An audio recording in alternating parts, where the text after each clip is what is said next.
ஒரு வழியா காலேஜ் முடிச்சிட்டேன். எப்ப வேலைக்கு போற? ஐடி வேலைலாம் கஷ்டம்ப்பா. வேலை கிடைச்சிருச்சா? எனக்கு இந்த கவலையே இல்லை, ஏன்னா நான் SLA இன்ஸ்டிடியூட் ஜாயின் பண்ணியிருக்கேன். ஜஸ்ட் 4 months ட்ரைனிங் கம்ப்ளீட் பண்ணதும் என்னோட ஐடி கேரியருக்கு நான் ரெடி ஆயிடுவேன். SLA Institute, a right way to IT job. Contact 8870767784.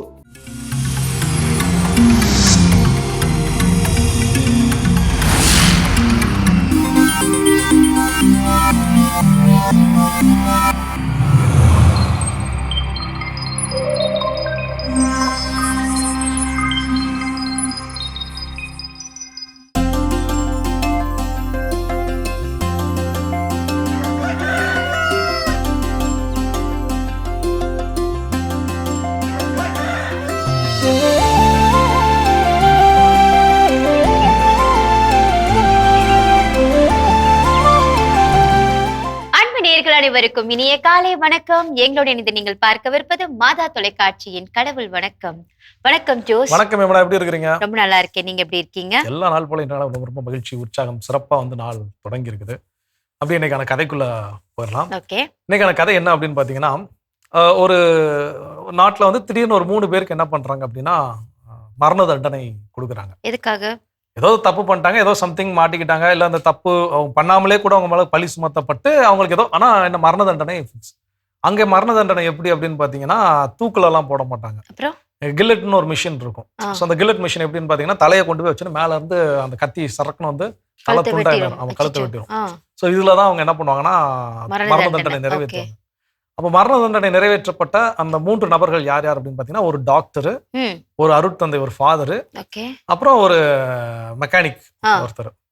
அப்போ முதல் டாக்டரை போய் என்ன பண்றாங்க, அந்த மேடையில் அப்படி படுக்க வச்சு கழுத்தெல்லாம் கரெக்டாக அந்த அது அப்படி பார்த்துருப்பீங்களே ஒரு ஷேப் இருக்கும்ல, அதில் அப்படி கழுத்தை வச்சிருக்காங்க. மேலே இருந்து அந்த மிஷின் என்ன பண்ண போறாங்க, அதை ரிலீஸ் பண்ண போறாங்க. அது தலையை துண்டா வெட்ட போகுது. அப்போ டக்குன்னு ரிலீஸ் பண்ண உடனே மேலே இருந்து சரசரன்னு ஸ்பீடா அந்த கத்தி கரெக்டாக கழுத்துக்கு கொஞ்சம் கேப்ல என்ன பண்ணிருச்சு, நின்றுச்சு. நின்ன உடனே எல்லாருக்கும் ஆஹா என்னது இது நின்றுச்சு அப்படின்னு சொல்லிட்டு திரும்ப ஒரு டைம் என்ன பண்றாங்க, திரும்பவும் என்ன ஆயிடுச்சு, நின்றுச்சு. நின்ன உடனே அவரு பார்த்துட்டு சரி அப்ப டாக்டர் எதுவும் நல்லது செஞ்சிருக்காரு, அதனால என்ன ஆகுது, அவர் உயிர் காப்பாற்றப்பட்டிருக்கு, அதனால விட்டுறலாம்னு சொல்லி விட்டாங்க. 2வது அருட்தந்தை ஃபாதரை கூப்பிட்டு என்ன பண்ணிருக்காங்க, படுக்க வச்சிருக்காங்க. அவருக்கும் அங்க பார்த்தா அதுக்கும் அதே மாதிரி அப்படி நூல் இலையில அப்படி கேப்ல என்ன ஆயிடுச்சு, நின்றுச்சு. நின்ன உடனே இதுவும் ரொம்ப அற்புதம், அப்ப கடவுள் என்ன பண்றாரு, ஹெல்ப் பண்றாரு, அதனால இவரை என்ன பண்ணலாம், விட்டுறலாம் அப்படின்னாங்க. 3வதா போய் அந்த மெக்கானிக்கை படுக்க வச்சிருக்கேன். மெக்கானிக்கை படுக்க வச்சு இப்படி 2 பக்கம் தலையாட்டுறப்ப தான் பார்த்துருக்கிறேன். அந்த இது இறங்கி வர்ற இடத்துல ஒரு சின்ன ஸ்க்ரூ என்ன இருக்கு, உள்ள தள்ளி நின்று இருக்குது. அதுதான் என்ன பண்ணிருக்கு, இறங்க விடாம தடுத்துருக்கு. இவன் போய் சொல்லியிருக்கான், அந்த ஸ்க்ரூவை கழட்டினீங்கன்னா என்ன ஆயிரும், இறங்கிரும் இருக்கிறான். அதுதான் அவன் பேசின கடைசி வார்த்தை. ஏன்னா அந்த ஸ்க்ரூவை கட்டிட்டு அதை இறக்குனாங்கன்னா என்ன இருக்கும், அவன் தலை வெட்டி இருக்கும். அப்ப எங்க எப்ப பேசணுமோ அப்ப பேசணும், எங்க எப்ப பேசக்கூடாதோ வாயை மூடிட்டு இருக்கணும். சூப்பர். இந்த சிந்தனையோட இந்த நாளை தொடங்கலாம். இப்ப ஆலி தரிசனம் பார்க்கலாம்.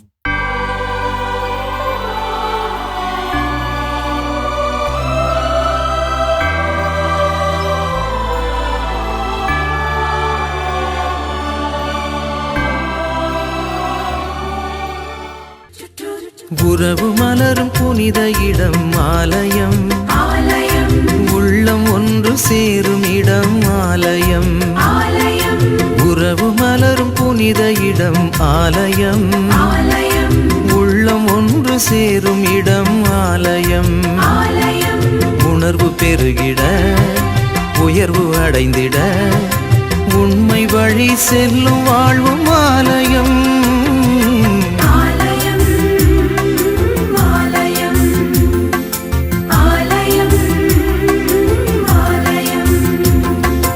உறவு மலரும் புனித இடம் ஆலயம், உள்ளம் ஒன்று சேரும் இடம் ஆலயம். சிறப்பான ஆலய தரிசனம் பார்த்தாச்சு. இன்றைய நாள சிறப்பா நம்ம தொடங்கியாச்சு. கதையில கேட்ட மாதிரிதான், எங்க நம்ம பேசணுமோ அங்க நம்ம பேசணும், எங்க வாயை மூடிட்டு இருக்கணுமோ அங்க நம்ம வாயை மூடிட்டு இருக்கணும் அப்படின்னு சொல்லிட்டு இன்னைக்கு டாபிக் எப்படிப்பட்டதா இருக்க போகுது, கதையை ஒட்டி இருக்க போதா இல்ல அதுக்கும் வெளியில இருக்க போதா? இல்ல, இன்னைக்கு ஒரு சிறப்பான ஒரு நாள். என்ன அப்படின்னா எஜுகேஷன் டெவலப்மெண்ட் டே, கல்வி வளர்ச்சி நாள். பெருந்தலைவர் காமராஜருடைய பிறந்த நாள் இன்னைக்கு நம்ம கொண்டாடிட்டு இருக்கிறோம். ஸோ இந்த நாள் இன்னைக்கு தமிழ்நாடு முழுவதும் என்ன பண்றோம் அப்படின்னா இதை கல்வி வளர்ச்சி நாளாக, ஏன்னா அவருக்கு நல்லா தெரியும் கல்வி கண் திறந்த காமராஜர்னு சொல்றோம் அப்படின்னா ஏராளமான பள்ளிகளை என்ன பண்ணார் அப்படின்னா Open அவர் பண்ணாரு. திறந்தாரு. இத்தனை கிலோமீட்டருக்கு ஒரு நடுநிலை பள்ளி, இத்தனை கிலோமீட்டருக்கு ஒரு தொடக்கப்பள்ளிலாம் இருக்கணும், எல்லாரையும் படிக்க வர வைக்கணும், என்னெல்லாம் செஞ்சா படிக்க வருவாங்க அப்படின்னு கண்டிப்பா சொல்லி நிறைய திட்டங்கள் அவர் உருவாக்குனாரு. இன்னைக்கு நாமெல்லாம் படித்த நிலையை அடைந்திருக்கிறோம். கல்வி அறிவுல கொஞ்சம் ரொம்ப சிறந்து தமிழ்நாடு விளங்குகிறது அப்படின்னா அதற்கு மிக முக்கிய காரணம் பெருந்தலைவர் அவர்தான். காமராஜர். ஸோ அப்போ அவருடைய பிறந்த நாள்ல இன்னைக்கு நம்ம வீட்டில் இருக்கக்கூடிய குழந்தைகள் எஜுகேஷன் அப்படிங்கிற ஒரு விஷயம் நம்ம அதோட முக்கியத்துவம் உணர்ந்திருக்கிறோம். குழந்தைகள் என்ன பண்றோம், படிக்கலாம், படிக்க அனுப்புறோம். ஆனா என்ன இருந்தாலும் என்னுடைய குழந்தையோட கல்வி வளர்ச்சியில நான் என்னுடைய பங்களிப்பை எப்படி இருக்கு. கொடுப்பது அப்படிங்கிறத எனக்கு என்ன பண்ண போறோம், தெரிஞ்சுக்க போறோம். ஸோ இப்போ என்னன்னா ஒவ்வொரு நாளும் இந்த குவாலிட்டி டைம் அப்படின்னு நம்ம சொல்றோம், குழந்தைகளோட ஸ்பெண்ட் பண்ணக்கூடிய குவாலிட்டி டைம். அப்போ அந்த நாளுடைய இறுதியில இன்னைக்கு ஸ்கூல் எப்படி போச்சு, எனக்கு ஸ்கூல்ல உனக்கு என்ன சொல்லி கொடுத்தாங்க, ஸ்கூல்ல என்னென்ன விஷயங்கள் இன்ட்ரெஸ்டிங்கா நடந்துச்சு, இந்த மாதிரியான கதைகளை நம்ம குழந்தைகளோட பேசுகின்ற பொழுது அப்போ அந்த குழந்தை ஸ்கூல்ல எதை கற்றுக்கொள்கிறது, எதெல்லாம் அவங்க தெரிஞ்சுக்கிறாங்க, என்னெல்லாம் புதுசா சொல்லித்தராங்க, இப்படிங்கிற விஷயங்களை பத்தி நம்மளுடைய குழந்தையினுடைய கல்வி அறிவு, கல்வி வளர்ச்சி எப்படி இருக்குங்கிற அப்டேட் நம்மளால என்ன பண்ண முடியும், பெற்றுக்கொள்ள முடியும். ஸோ அப்போ குழந்தையோட கல்வி வளர்ச்சியை நான் அக்கறை செலுத்துகிறேன் அப்படின்னா டெய்லி அவங்களோட குவாலிட்டி டைம் ஸ்பெண்ட் பண்ணணும். சூப்பர். கற்றுக்கொள்வோம், தொடர்ந்து பேசுவோம். இப்ப அடுத்த பகுதியை பார்க்கலாம்.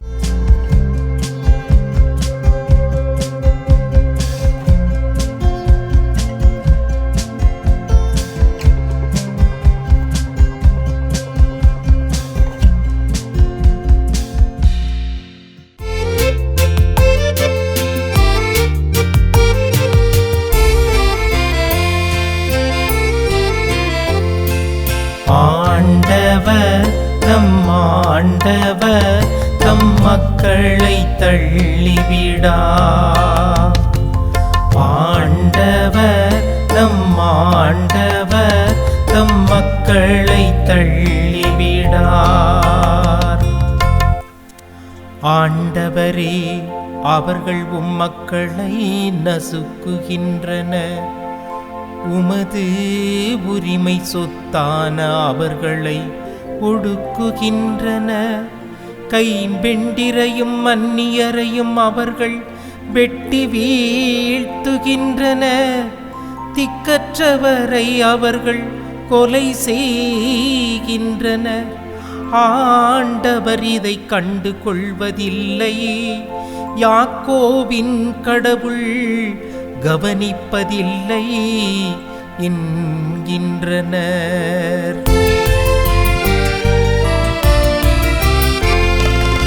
ஆண்டவர் நம் ஆண்டவர் தம் மக்களை தள்ளிவிடா. ஆண்டவர் நம் ஆண்டவர் தம் மக்களை தள்ளிவிடா.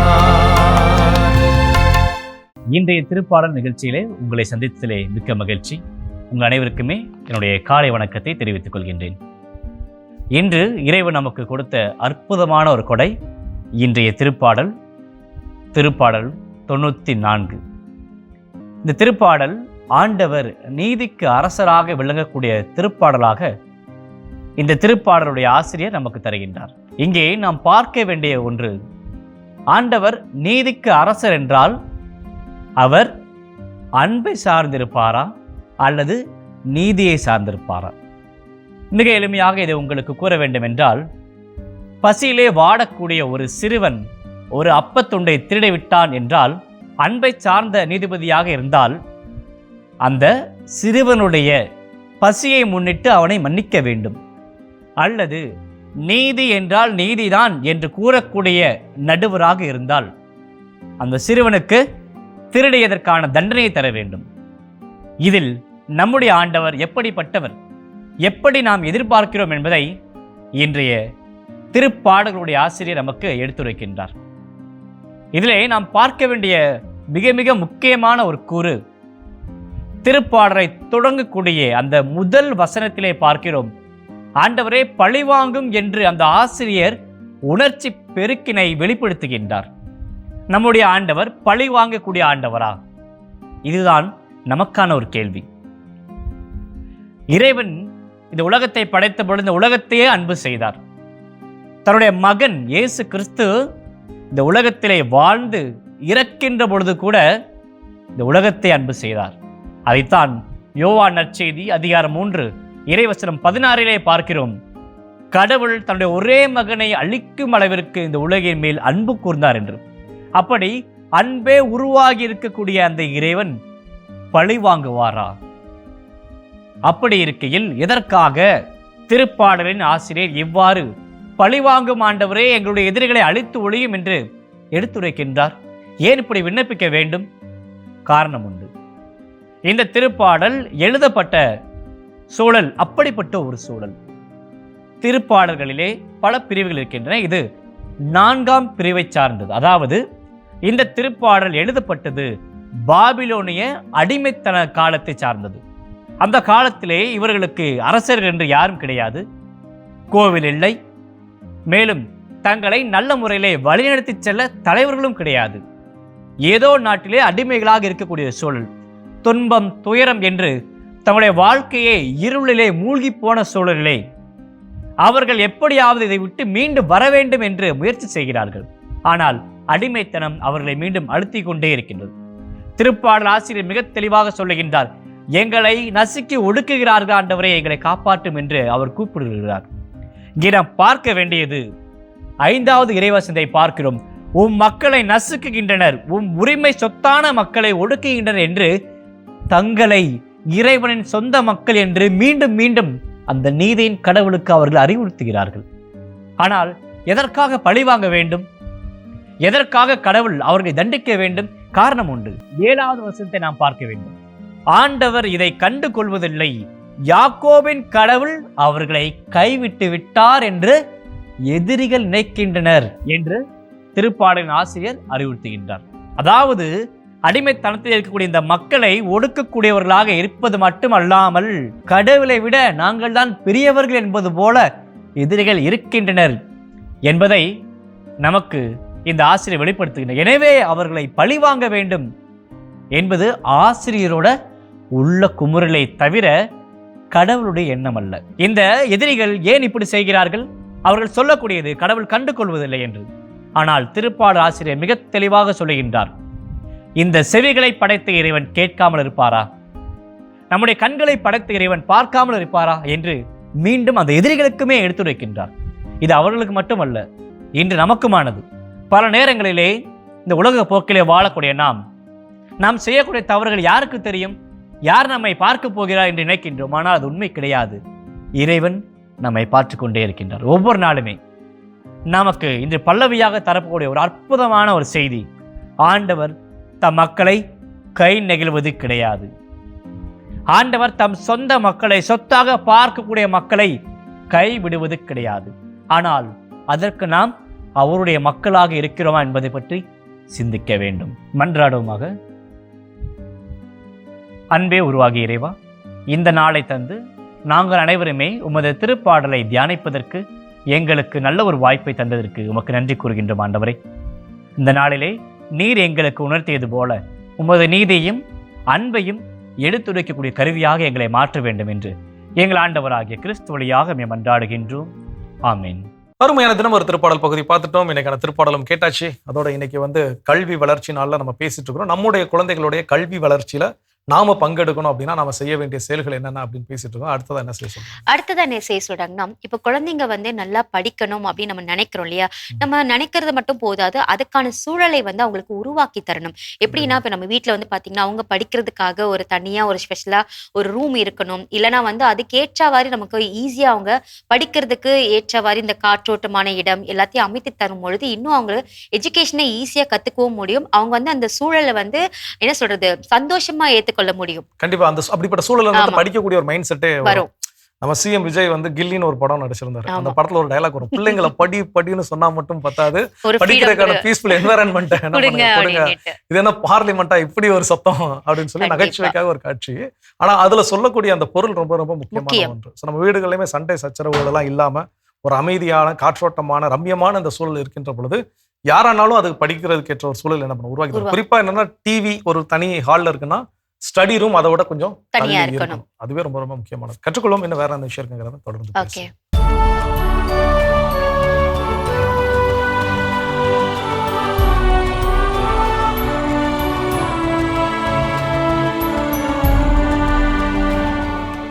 ஜூலை 15 புனித பொனவெந்தூர். இத்தாலி நாட்டிலுள்ள துஸ்கானியில் வாழ்ந்த ஜியோவானி டே ஃபிடென்சா மரிய கீத்தல்லா பெற்றோருக்கு கிபி 1221ஆம் ஆண்டு பிறந்தார் பொனவெந்தூர். தன் பெற்றோரினால் இறைபக்தியோடு வளர்க்கப்பட்ட இவர் குருவாக விருப்பம் கொண்டு பிரான்சிஸ்கன் சபையினில் சேர்ந்து குருவாக அருட்பொழிவு பெற்றார்.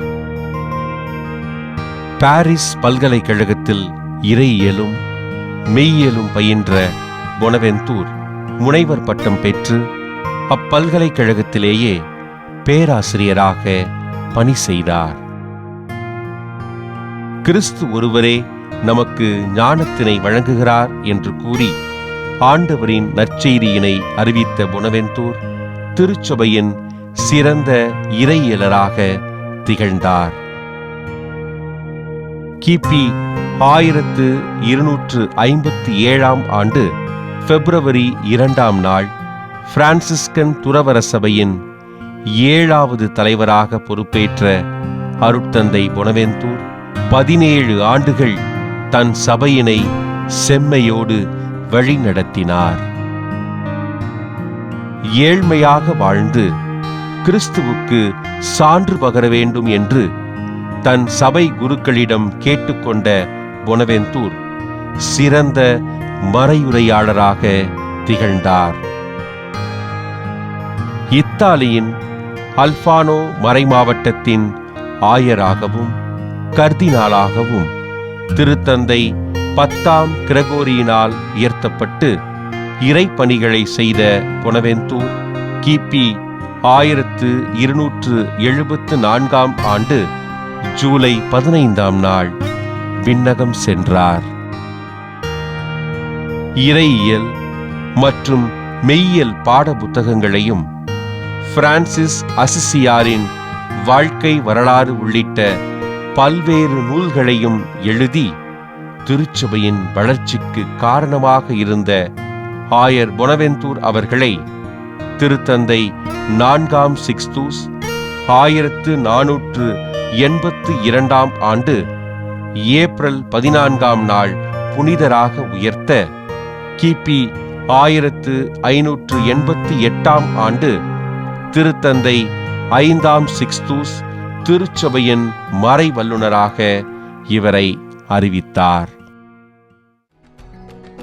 புனித பொனவெந்தூர் திருவிழாவினை கொண்டாடுகின்ற நாம் வறுமையின் காரணமாக கல்வி பயில இயலாத மாணவர்களுக்காகவும் அவர்கள் கல்வி பயில ஆண்டவர் அருள் புரிய வேண்டும் என்றும் மன்றாடுவோம். சிறப்பான தினம் ஒரு திருப்பாடல் நம்ம பார்த்தாச்சு. நாம இன்னைக்கு பேசிட்டு இருக்கோம் எஜுகேஷன் டேல குழந்தைகளுக்காக நம்ம எப்படி அவங்க அந்த குவாலிட்டி டைம்லாம் ஸ்பெண்ட் பண்ணணும்னு பேசிட்டு இருக்கோம். அடுத்தது அவங்களுக்காக என்ன பண்ணணும்? ஸோ அடுத்தது அவங்களுடைய கல்வி வளர்ச்சிக்காக எஜுகேஷனோட இம்ப்ரூவ்மெண்ட்டுக்காக நாம செய்ய வேண்டிய விஷயம் என்ன அப்படின்னு பார்த்தீங்கன்னா, பெரும்பாலான பெற்றோர் இப்போ நீங்க சின்ன வயசுல ஸ்கூலுக்குலாம் போறப்ப வீட்டில் என்ன சொல்லி அனுப்பியிருப்பாங்க? நீ தான் ஃபர்ஸ்ட் ரேங்க் வாங்கணுமா அப்படின்னு சொல்லி அனுப்புனாங்களா? அப்படிலாம் இல்லை, படிமா நல்லா படிமா அப்படிதான் சொல்லுவாங்க. நல்லா அம்மா சில வீடுகளெல்லாம் பார்த்தோம் அப்படின்னா நீ தான் ஃபர்ஸ்ட் ரேங்க் வாங்கணும், நீ தான் ஃபர்ஸ்ட் ரேங்க் வாங்கணும், ஃபர்ஸ்டா எடுக்கணும், ஃபர்ஸ்ட் மார்க் எடுக்கணும்னு சொல்லி குழந்தைங்களெல்லாம் அனுப்பின ஒரு காலகட்டம் உண்டு. எனக்கு அப்போ ஒரு டவுட் வரும், ஒரு கிளாஸ்ல 40-45 பேர் இருப்பாங்க, 45 பேர் வீட்லயும் ஃபர்ஸ்ட் ரேங்க் எடுக்கணும்னு சொல்லி அனுப்புனா நான் அப்படிலாம் சொல்றது இல்லையம்மா, நீ 100 மார்க்ல எடுக்கணும் அவசியமா 60 மார்க்காவது எடுமான்னு சொல்லி தான் அனுப்புறது நான். கண்டிப்பா. ஏன்னா நமக்கு இந்த மதிப்பெண்கள் முக்கியம் இல்லைன்னு நான் சொல்ல மாட்டேன். ஆனா மதிப்பெண்கள் மட்டும்தான் கல்வியில முக்கியமான்னு கேட்டா நிச்சயமா கிடையாது. ஸோ அப்போ அவங்க போடக்கூடிய எஃபர்ட்டை நம்ம என்ன பண்ணணும்? பாராட்டணும். ஸோ வந்து குழந்தை ஒரு மார்க் எடுத்திருக்கு, ஒருவேளை அடுத்த எக்ஸாம்ல மார்க் குறையுது, இல்லை அதை விட ஒரு 2-3 மார்க் கூடுது அப்படின்னா, மார்க் குறைஞ்சிருச்சு கூடிருச்சு அதை வச்சு அவங்கள பாராட்டுறதை விடாம அவங்கள அவங்க போடக்கூடிய எஃபர்ட், படிக்கக்கூடிய நேரம், அவங்க ஸ்பெண்ட் பண்ணக்கூடிய டைம், இன்னும் என்னென்னலாம் அவங்களுடைய படிப்பிற்காக அவங்க செலவிடுகிறார்களோ அதை எல்லாத்தையும் நம்ம என்ன பண்ணணும்? பாராட்ட கற்றுக்கொள்ளணும். அப்பதான் அந்த படிப்பு மேல என்ன ஒரு இன்ட்ரெஸ்ட் வரும். வெறும் மதிப்பெண்களை மட்டுமே நம்ம ஃபோக்கஸ் பண்ணி வச்சோம் அப்படின்னா அவங்களுக்கு மார்க்ஸ் அது சில நேரம் ஸ்ட்ரெஸ் ஆகி வெறுப்பு தான் என்ன பண்ணும், என்ன சொல்றதுன்னு தெரியாம அவங்களுக்கு அந்த இன்ட்ரெஸ்டே கம்மி ஆயிடும். கண்டிப்பா வெறுப்பு வர ஆரம்பிச்சிடும். ஏன்னா இந்த மார்க்கை வச்சே நம்ம அவங்களை டார்ச்சர் பண்ணும்போது. அப்போ மதிப்பெண்கள் முக்கியம், நான் இல்லைன்னு சொல்ல மாட்டேன். ஆனா மதிப்பெண்களை காட்டிலும் அவர்கள் படிப்பதற்காக எடுக்கக்கூடிய அக்கறையும் முயற்சியும் நாம் பாராட்ட கற்றுக்கொள்ள வேண்டும். சூப்பர், கற்றுக்கொள்வோம், தொடர்ந்து பேசுவோம். இப்ப அடுத்த பகுதியை பார்க்கலாம்.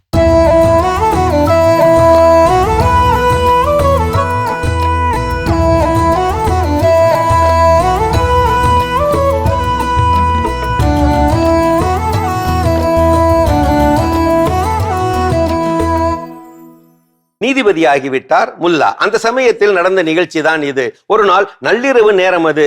வெளியூர்காரன் ஒருவன் ஓடி வந்து முல்லா வீட்டு கதவை தட்டினான். வேகமாகவே தட்டினான். கதவை திறந்தார் முல்லா. அங்கே இடுப்பு துண்டுடன் ஒருவன் நின்று கொண்டிருந்தான். நெஞ்சு பதபதைக்க, நீதிபதி அவர்களே, நான் இந்த ஊருக்கு புதுசு.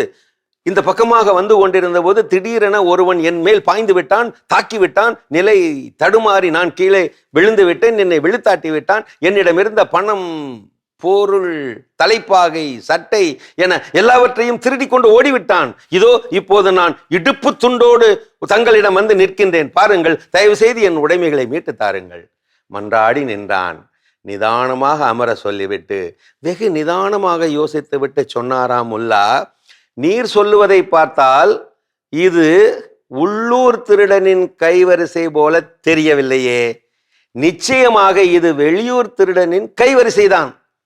எப்படி முல்லா இப்படி தெளிவாக உறுதியாக சொல்லுகிறீர்? வியப்போடு கேட்டு நின்றவனிடம் விளக்கினாராம் முல்லா, எங்கள் ஊர் திருடனாக அவன் இருந்தால் பணம், பணப்பை, தலைப்பாகை, பொருள், சட்டை என திருடியுள்ள அவன் உங்களது இடுப்பு வேட்டியை விட்டு வைத்திருக்க மாட்டானே. இப்படித்தான் வெளியூர் திருடர்கள் கருணாமூர்த்தி ஆகிவிடுகிறார்கள் கதைகளிலே. இது கவிஞர் கண்ணதாசன் தரும் கனிவான எச்சரிக்கை பாடல். எச்சு பிழைக்கும் தொழிலே சரிதானா, என்னை பாருங்க, நல்லா என்னை பாருங்க. நாச்சியப்பா, சங்கிலி கருப்பா, பூச்சி காட்டும் போக்கிரி சுப்பா, மூட்டை அடிச்சா உன்னையே விடுவானா, நினைச்சு பாருங்க, நல்லா நினைச்சு பாருங்க. தேட்டை போடும் புள்ளிகள் எல்லாம் கோட்டை விட்டு கம்பி என்னனும், சிறையில் கம்பி என்னனும், பூட்டை உடைக்கும் புலியே இதை நீ புரிஞ்சு கொள்ளணும். காலமெல்லாம் வழிவரி கொள்ளை, கன்னம் போட்டு பிழைப்பதும் தொல்லை, கனவில் கூட வேணாமையா, நல்லா கேளுங்க. ஊரை அடிச்சு பிழைக்கவும் வேண்டாம், யாருக்கும் நீ பயப்படவும் வேண்டாம். ஏரை பிடிச்சு மானத்தோட வாழ வேணுங்க, நாமே வாழ வேணுங்க. எப்படி அருமையான பாட்டு இல்ல? இதோ வாலிப கவி வாலியின் எச்சரிக்கை கவி. ஏமாற்றாதே ஏமாறாதே, ஏமாறாதே ஏமாற்றாதே. அந்த இருட்டுக்கும் பார்க்கின்ற விழி இருக்கும், எந்த சுவருக்கும் கேட்கின்ற காதிருக்கும். சொல்லாமல் கொல்லாமல் காத்திருக்கும், தக்க சமயத்தில் நடந்ததை எடுத்துரைக்கும். ஒரு நீதிக்கும் நேர்மைக்கும் பயந்து விடு, நல்ல அன்புக்கும் பண்புக்கும் வளைந்து கொடு.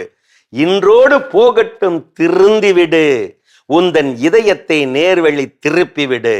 நிழல் பிரிவதில்லை உன் உடலை விட்டு, அது அழிவதில்லை கால் அடிகள் பட்டு.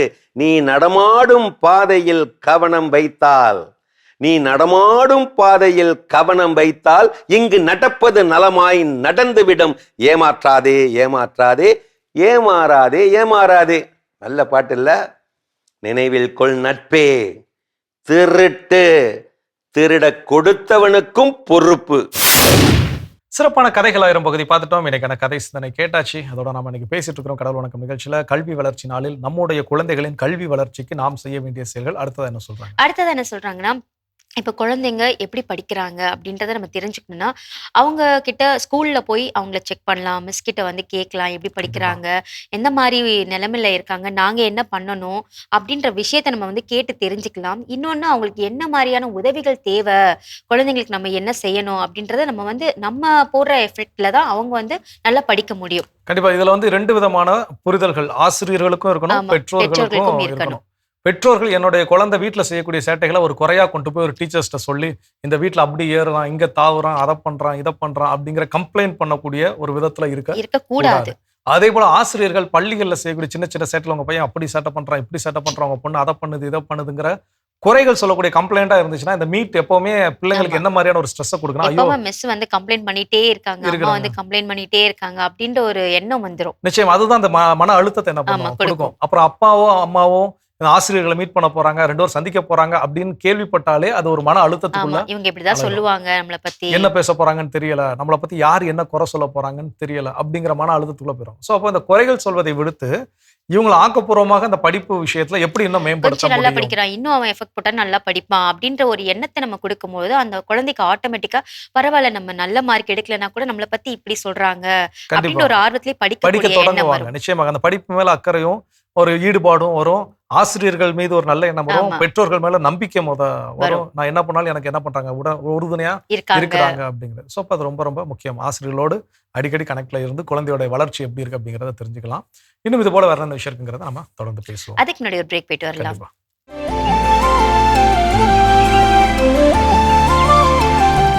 நிகழ்ச்சிக்குள் உங்களை மீண்டும் வரவேற்கிறோம். நீங்கள் பார்த்து கொண்டிருப்பது மாதா தொலைக்காட்சியின் கடவுள் வணக்கம். சொல்லுங்க ஜோஸ், நம்ம இன்னைக்கு பேசிட்டு இருக்கோம் குழந்தைங்களுடைய அந்த கல்வியில வளர்ச்சி அடையிறதுக்கு நம்ம என்னெல்லாம் எந்த மாதிரியா சப்போர்ட் பண்ணணும் நம்ம பேசிட்டு இருக்கோம் இல்லையா? அடுத்ததா எந்த மாதிரியான சப்போர்ட் நம்ம பண்ணணும்? ஸோ அடுத்ததான் என்ன அப்படின்னா, குழந்தைகளுக்கு வாசிக்கக்கூடிய அந்த ஒரு பழக்கத்தை நம்ம என்ன பண்ணணும், உருவாக்கி ஊக்குவிக்க தரணும். வேண்டும். வீட்டுக்குள்ளே ஒரு சின்ன ஒரு லைப்ரரி செட்டப் என்ன பண்ணுங்க, ரெடி பண்ணுங்க. அவங்களுக்கு பிடித்தமான புக்ஸ் என்ன ஒவ்வொருத்தருக்கும் ஒவ்வொரு ஜானர் அப்படிங்கிறது பிடிக்கும். சிலருக்கு வரலாறு பிடிக்கும், சில பேருக்கு சிலருடைய பயோகிராஃபிக்ஸ் படிக்கிறது பிடிக்கும், சிலருக்கு வந்து தன்னம்பிக்கை தரக்கூடிய மோட்டிவேஷனல் தரக்கூடிய புத்தகங்களை வாசிப்பது பிடிக்கும். ஸோ அவங்களுடைய ஜேர்னர் என்ன அவங்களுக்கு பிடிச்சிருக்குதோ அந்த ஜேர்னர்ஸில் இருக்கக்கூடிய புக்ஸ் எல்லாம் அவங்களுக்கு வாங்கி கொடுத்து, இதில் ஒரே ஒரு விஷயம் என்ன அப்படின்னா, குழந்தைகள் முதல்ல வாசிக்கணும் அப்படின்னா பெற்றோர்கள் நாம முதல்ல வாசிக்க தொடங்கணும். ஸோ அப்போ அந்த புத்தகம் வீட்டில் நிறைய இருக்குது அப்படிங்கிறத முதல் குழந்தைகளுக்கு பார்க்க வைக்க வேண்டும். அப்போ பார்க்க ஃபர்ஸ்ட் வைக்கிறப்போ அந்த புத்தகத்தை எடுத்து படிக்கிறதோ இல்லையா அதெல்லாம் பின்னாடி பார்த்துக்கலாம். முதல்ல அந்த புத்தகங்கள் இருக்குது, வீட்டில் அடுக்கி வைக்கப்பட்ட புத்தகங்கள் இருக்குது. அப்போ அதுக்கப்புறம் வந்து நம்ம தந்தையோ தாயோ எடுத்து அதை வாசிக்கக்கூடிய ஒரு விஷயத்தை அந்த குழந்தைங்க பார்க்குது அப்படின்னா அப்புறம் ஆட்டோமேட்டிக்காக அந்த குழந்தைகள் அதுவே என்ன பண்ண ஆரம்பிச்சிடும், எடுத்து படிக்க ஆரம்பிச்சிடும். ஸோ கதை புத்தகங்கள் வாங்கி கொடுக்கலாம், சின்ன சின்ன கதை புத்தகங்கள். அவங்களுக்கு நம்ம தெனாலிராமன் கதைகள் இருக்குது, மரியாதை ராமன் கதைகள், நிறைய ஸ்டோரி காமிக்ஸ் புக்ஸ் எல்லாம் இருக்குது. அப்போ அதுல ஒரு இன்ட்ரெஸ்ட்டை ஃபர்ஸ்ட் அவங்களுக்கு வாசிக்க கொடுத்துட்டோம் அப்படின்னா மொழி அறிவு. இன்னைக்கு வந்து நிறைய குழந்தைகளுக்கு எனக்கு தமிழ் பேச தெரியுது, தமிழ் எழுத தெரியல அப்படின்னு சொல்ற காரணம் என்னன்னா, அது வாசிக்கிறதுல அந்த எழுத்து எப்படி இருக்குங்கிற எழுத்து அவங்க என்ன பண்றதில்ல, பாக்குறதில்ல. இன்னைக்கு ஒரு ஆய்வறிக்கை ஒன்று சொல்லியிருக்காங்க. வந்து நம்ம இன்னைக்கெல்லாம் என்ன பண்றோம், கம்ப்யூட்டர்ல என்ன பண்ண ஆரம்பிச்சு, நோட்ஸ் எடுக்க ஆரம்பிச்சு. எல்லாமே வந்து இன்னைக்கு எழுதக்கூடிய பழக்கம் என்பதே குறைஞ்சிருச்சு. ஸோ இதனால மனிதனுடைய மூளை மழுங்கடிக்கப்படுகிறது. கொஞ்சம் கொஞ்சமாக மெல்ல மெல்லமாக அது யோசிக்கக்கூடிய திறனை, அது நம்ம ஃப்ளூயண்டா பேசக்கூடிய ஒரு விஷயத்தை எல்லாத்தையும் என்ன பண்ணுதுன்னா குறைக்கிறது அப்படின்னு சொல்லி ஒரு ஆய்வறிக்கை என்ன பண்ணிருக்காங்க, வெளியிட்டிருக்காங்க. அப்போ நீங்க கம்ப்யூட்டர்ல டைப் பண்றதை காட்டிலும் கையில எழுத்துப்பூர்வமா என்ன பண்ணுங்க, எழுதும்போது அது இன்னும் அதிகமான ஊக்குவத்தை நமக்கு தரும். நிச்சயம் நம்ம எழுதுறப்ப என்ன பண்ணுவோம், மனசுக்குள்ள சொல்லிக்கிட்டே என்ன பண்ணுவோம், எழுதுவோம். ஸோ அப்போ அது இன்னும் நம்மளை என்ன பண்ணணும்னா ஸ்ட்ராங் பண்ணும். நம்மளுடைய வொக்காபுலரிஸ் எல்லாமே என்ன பண்ணும் அப்படின்னா ரொம்ப ரொம்ப வலிமை அடையும். அப்போ எனக்கு ஒரு மொழியை பற்றி நான் பேசணும், ஒரு மொழியை பற்றி நான் எழுதணும் அப்படின்னா அதை நான் வாசிப்பது ரொம்ப ரொம்ப முக்கியம். அந்த பழக்கத்தை நம்முடைய குழந்தைகளுக்கு நாம் கற்றுக் கொடுக்க வேண்டும். சூப்பர், கற்றுக்கொள்வோம், தொடர்ந்து பேசுவோம். இப்ப அடுத்த பகுதி பார்க்கலாம்.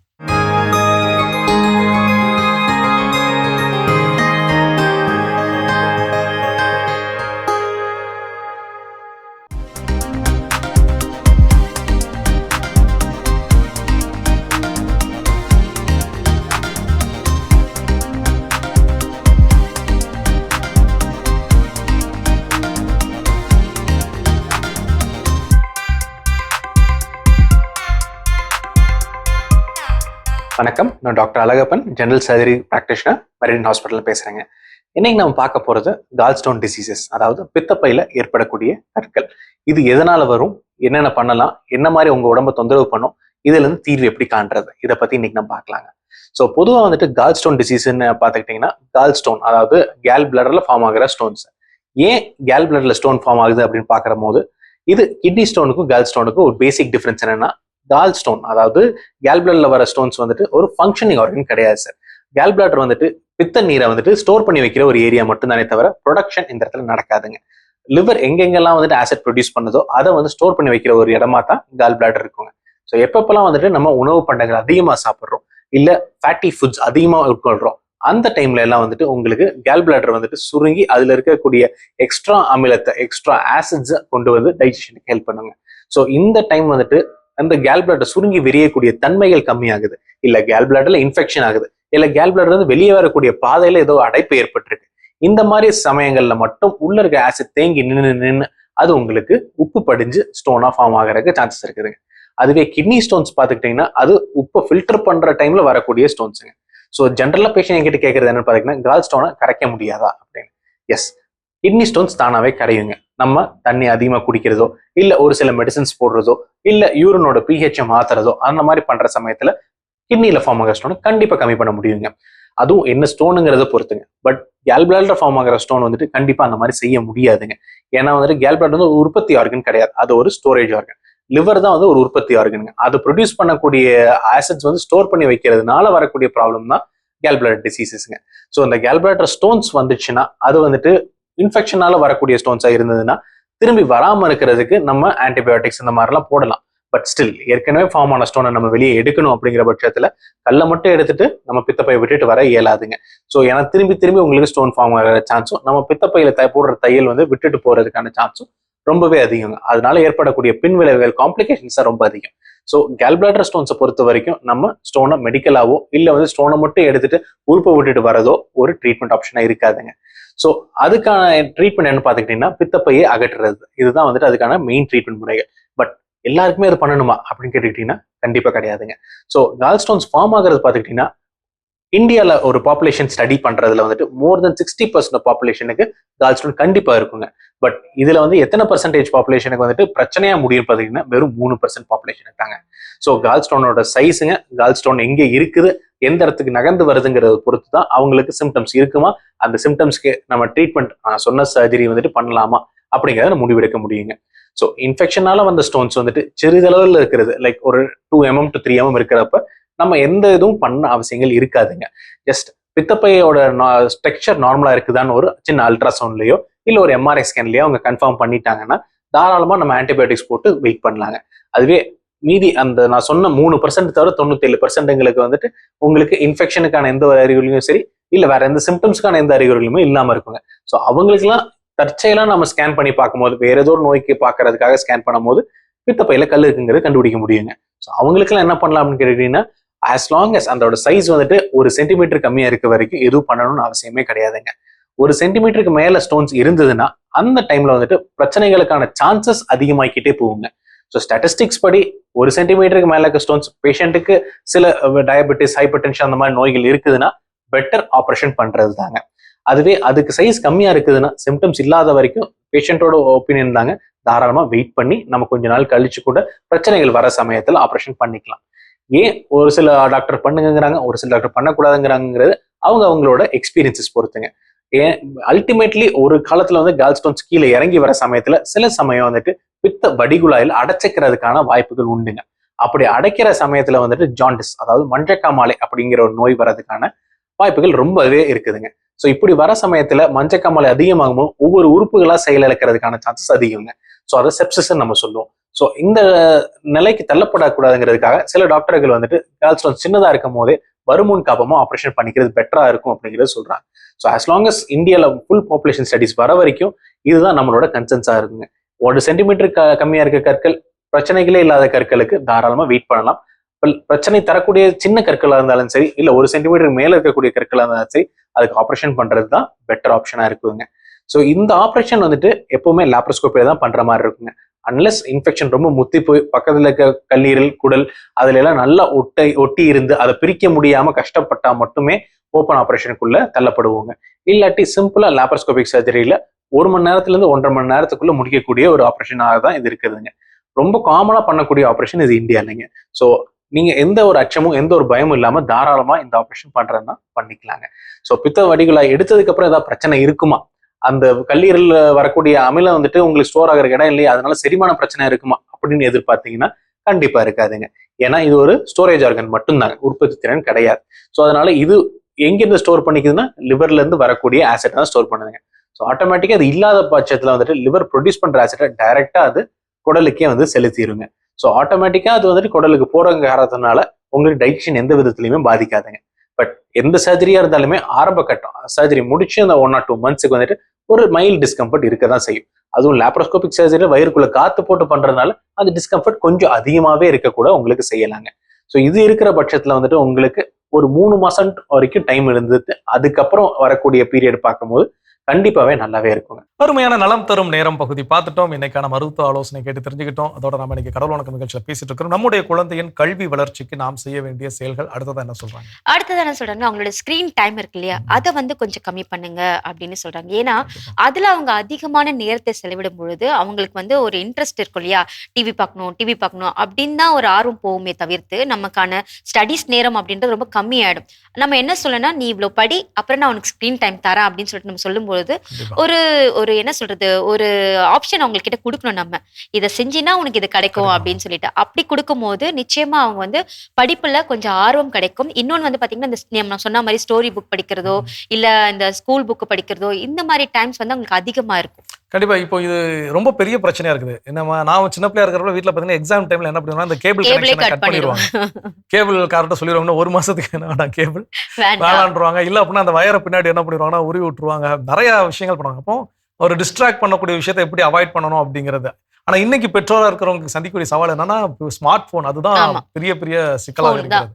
எப்போ பார்த்தாலும் ஃபோன், எதுலனாலும் ஃபோன். அப்போ இந்த குழந்தைங்களுக்கு அதை வரையறை செய்யறது ரொம்ப ரொம்ப முக்கியம். நாம குழந்தைங்க முன்னாடி ரீல்ஸ் பார்க்குறதோ இல்லை ஷார்ட்ஸ் பார்க்குறதோ உட்காந்து நம்ம அதில் சும்மா நேரத்தை செலவிடுவதோ குறைத்தது ரொம்ப ரொம்ப முக்கியம். அப்படின்னா தான் அடுத்து நம்ம குழந்தைங்களை வந்து கண்டிக்கின்ற பொழுது, ஏன்னா இன்னைக்கு இருக்கக்கூடிய குழந்தைங்க ரொம்ப ஷார்ப்பு. அதேதான் எந்த குழந்தைகிட்ட போய் நான் நீ மொபைலை பார்க்காதானா அப்ப நீ மட்டும் பாக்குறேன். இதை இந்த கேள்வியில நம்ம அப்பா அம்மா கேட்டோம்னு வச்சுக்கோங்களேன், தோலை உரிச்சு விட்டுருப்பாங்க நம்மள. ஆனா இன்னைக்கு அந்த மாதிரி குழந்தைங்களை நம்மளால கையாள முடியல, திட்டவும் முடியல, நமக்கு பாவமா இருக்கு, என்ன பண்றது? நிச்சயம். அப்போ அந்த சூழல்ல இந்த குழந்தைகிட்ட மொபைலை கொடுக்குறப்போ 5 மினிட்ஸ் ஒன்லி. அப்ப அந்த 5 நிமிஷத்துல திரும்ப அதை வாங்கக்கூடிய பழக்கத்தை நம்ம என்ன பண்ணணும், உருவாக்கணும். அது தொடக்கத்துல அடம் பிடிக்கலாம். ஏன் அப்படின்னா இந்த மாதிரியான கார்ட்டூன்ஸ் பார்க்கறதோ இல்ல இந்த மாதிரி ஸ்கிரீன் அடிக்ஷன்ஸ் போறதோ இன்னைக்கு நிறைய பெரிய பிரச்சனை தான். குழந்தைகள் தனக்கான ஒரு உலகத்தை என்ன பண்ணிக்கிறாங்க, உருவாக்கி கொள்கிறாங்க. அப்ப அந்த உலகத்துக்குள்ள யாரையும் அவங்க என்ன பண்றது, உள்ள அலோவ் பண்றது இல்லை. அவங்க அந்த கார்ட்டூன் கேரக்டர் அது மட்டும் போதும். இல்லாத ஒண்ணு ஹாலுசினேட் பண்ற அளவுக்கு என்ன ஆயிருது அப்படின்னா குழந்தைகளுடைய மனநிலை மாறி போகிறது. அப்போ அதுல வந்து ரொம்ப ரொம்ப ஆபத்தானது. அந்த ஸ்கிரீன் டைம் எவ்வளோ ரெடியூஸ் பண்ண முடியுமோ அவ்வளோ ரெடியூஸ் பண்ணி வைக்கிறது குழந்தையோட வளர்ச்சி, அதாவது குறிப்பா கல்வி வளர்ச்சியில நாம அடிக்கக்கூடிய பங்களிப்பு ரொம்ப ரொம்ப முக்கியம். சூப்பர். கற்றுக்கொள்வோம். தொடர்ந்து பேசலாமே. அடுத்த பகுதியை பார்க்கலாம்.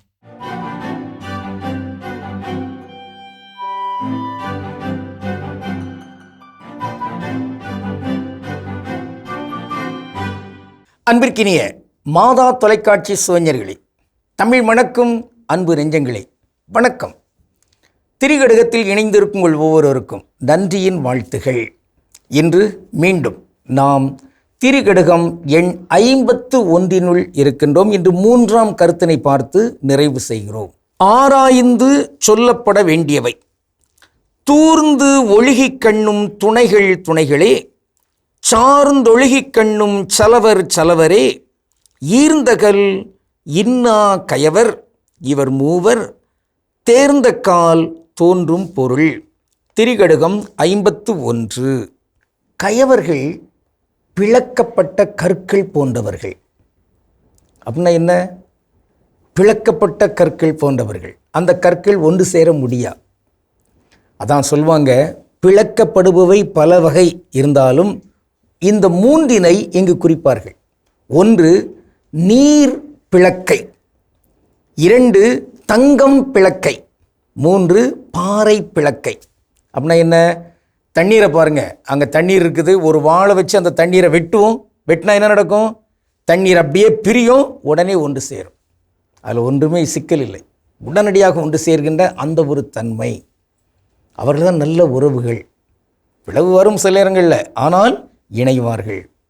2வது தங்கம் போன்று பிளக்கை. தங்கம் உடைஞ்சிருது, அப்புறம் அதுக்கப்புறம் அதை எப்படியோ ஒட்டு போட்டு அதை சேர்த்துடுறாங்க, பழையபடியே அது தோன்றும், அதில் எந்த வேறுபாடும் தெரியாது.